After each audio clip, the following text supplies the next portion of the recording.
Había una vez, en un lugar muy pero muy lejano, un país chiquito llamado Paraguay, en el que las cosas iban bastante bien. Paraguay tenía la primera línea ferroviaria de Sudamérica y la primera fundición de hierro, desde donde salía una tonelada de metal por día. Así pudieron botar el primer barco a vapor con casco de acero construido en el continente. Se llamaba Iporá. Paraguay tenía también una línea de telégrafo. El Estado fomentaba la educación pública y gratuita y el porcentaje de analfabetos era uno de los más bajos de la región. No había latifundios ni esclavos. La tierra estaba repartida de otra manera. El Estado disponía de grandes extensiones que arrendaba a los campesinos. Eran las estancias de la patria, desde donde se producían yerba mate y tabaco para exportar a todo el mundo. Paraguay era el único país de América Latina sin desocupados y sin deuda externa. Algo había que hacer. Qué increíble, ¿eh? Parece un cuento.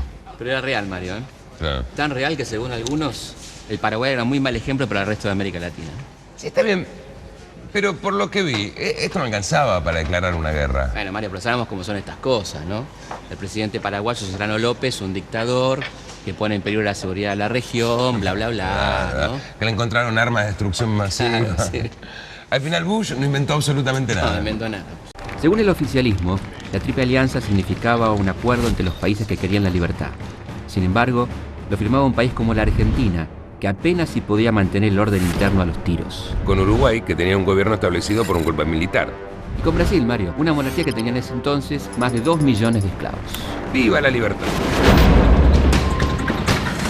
La guerra duró casi 5 años, le costó al país más de 500 millones de pesos y 50.000 vidas humanas. ¡Mierda! ¿Por qué me abandonan, soldado? Queremos pelear, pero contra Buenos Aires, no contra nuestros hermanos paraguayos. Que se lo lleven. ¡Los traigan a todos los desertores y los fusilan de inmediato, carajo!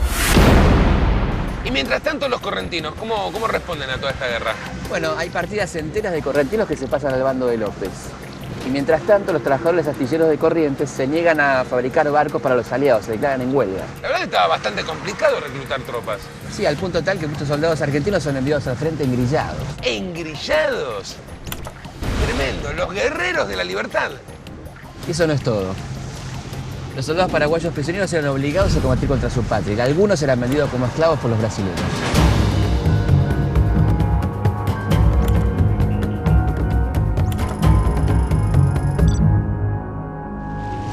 ¿Y cómo fue la guerra? Las fuerzas paraguayas fueron rápidamente expulsadas después de la batalla de Yatay y el sitio de Uruguayana. Ah, bueno, entonces ahí ya estaba. No, la guerra recién estaba empezando. Los aliados no se detuvieron, querían invadir, destruir, siguieron avanzando. Una cláusula del Tratado de la Triple Alianza los obligaba a seguir peleando hasta derrocar al presidente Serrano López. Mientras tanto, medios europeos difunden los términos hasta entonces secretos del Tratado de la Triple Alianza. La acción militar es repudiada por toda América y el mundo no duda en denominarla guerra de conquista.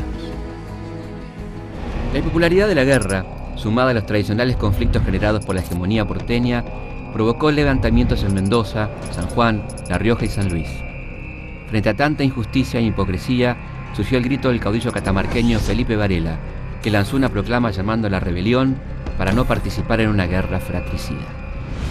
Soldados federales, nuestro objetivo es el cumplimiento estricto de la Constitución jurada, el orden común, la amistad con el Paraguay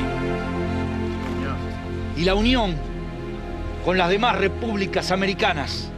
A pesar de contar con un importante apoyo popular, Varela fue derrotado por las fuerzas nacionales en 1867.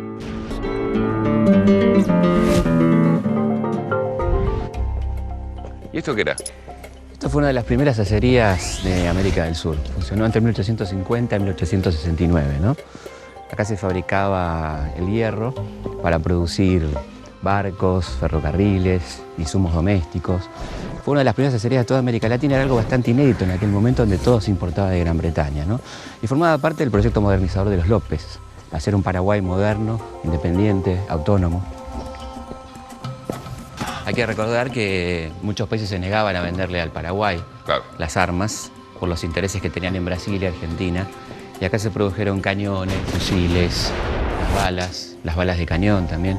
para aquella guerra terrible, ¿no? En este lugar que funcionó hasta 1869.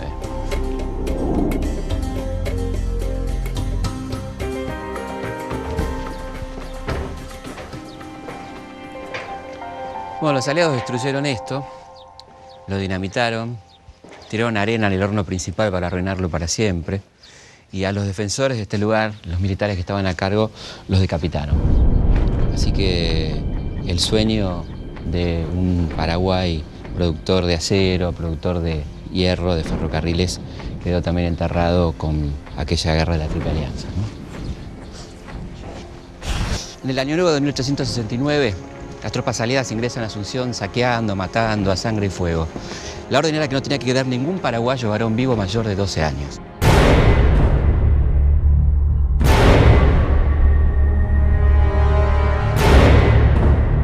¿Y Solano López? Bueno, se refugia en el norte, se repliega con 500 hombres y una fuerza brasileña de 4.500 soldados sale a perseguirlo. Vaya a defender a su madre y a sus hermanos. Vaya, asegúrese que escapen, no se detenga por nada. Vaya. Pero no. Pero nada, ellos dependen de usted. No. Soldado. ¡Vaya! ¡Vaya! Nadie quería perderse las 100.000 libras que los civilizadores ofrecían por la cabeza del mariscal López. ¡López! Entréguese, eu garanto la vida. ¡Muero con mi patria! No se resista, o querem vivo. ¡Muero con mi patria! ¡Das armas de hombre!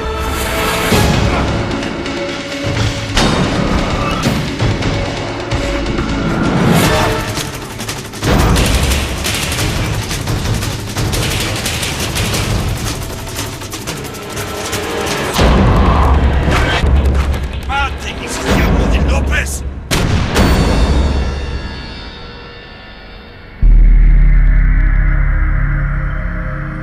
Solano López había resistido hasta donde pudo con un ejército de poco más de 400 hombres, mujeres y niños. ¿Dónde está su padre, Panchito? Me quedó luchando. Yo no me voy hasta que llegue. Padre. No me voy, no me voy a ir. No me... Madre, él me pidió que los proteja. ¡Paren esa cajeta o disparamos! Vamos, váyanse. ¡Ahí va, queridas! ¡Y López, esos bastardos! La que va ahí es la esposa del mariscal de Paraguay. ¡Entréguese! Un coronel paraguayo jamás se rinde. ¡Disparen!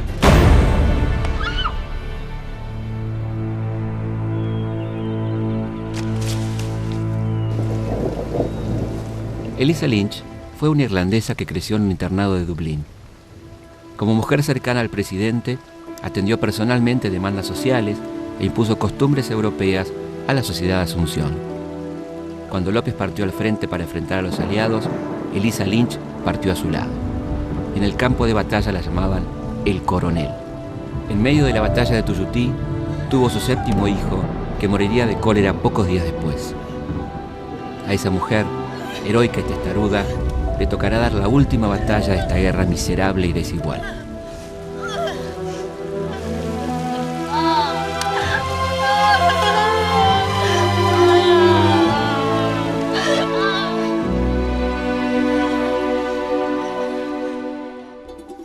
Después de la guerra, ya no quedaba un solo tren en Paraguay. También se destruyeron sus fábricas, sus astilleros, su telégrafo. Las escuelas desaparecieron y buena parte de su territorio se repartió entre los ganadores. Su población fue diezmada. Pasó de tener 500.000 habitantes a tener 116.000, de los cuales solo un 10% eran hombres.